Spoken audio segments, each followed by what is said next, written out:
تمسكن تمسكن أملاخي تمسكن أملاخي مخال سئنا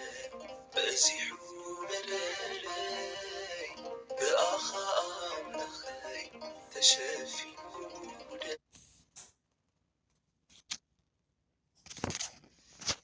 بسم آب وولد ومنفس قدوس أحد أملاك آمين. بأتا ማርያም በልዋ እንትጥዕም ስማ ብጸጋ መንፈስ ቅዱስ ተሸላሊማ ገጽ አንድ በርህ ሰማያዊ ግርማ በአኣ ክገሃድ ናይ ነቢያት ጻማ ድንግል ማርያም ቆልዓ መጽብዓ ምስ ወለዳ 3 ዓመት ምስ መልኣ ናብ ቤት መቕደስ ከደት ካብ ወለዳ ወፂኣ ዘካርያስ ሓሰበ እንታይ ከም ዘብልዓ ፋኑኤል መልአክ ካብ ሰማያት መጽአ ብዝማሬ መላእኽቲ እንዳዳመጸ ዘካርያስ ካህን ንዕኡ መሲልዎ መጸ ንንዕሊ ሓበለ ነቲ መና ሒዙ ና ማርያም ብሕታ ገዲፉ ትርኢ ፈዚዙ እቲ መልአክ ወሪዱ ንማርያም ክንፈ ኣጎዝጊዙ ነቲ ሰማያዊ መና ጽዋዕ ብኽብሪ ዓትዒቱ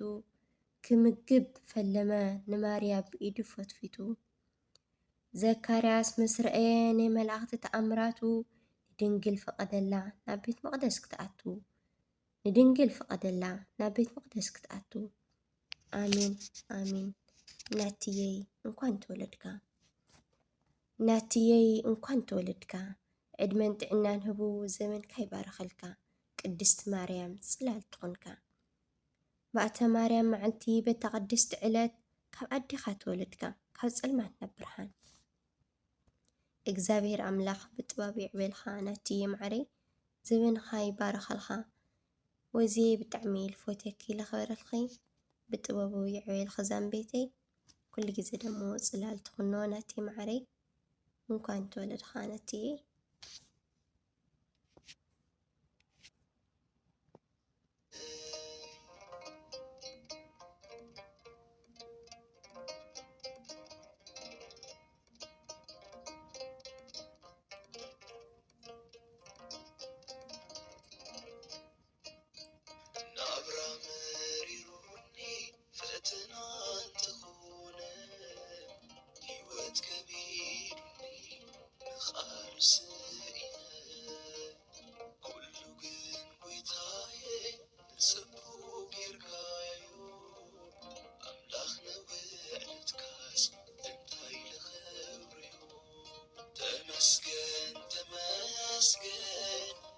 تمسكن ويتاي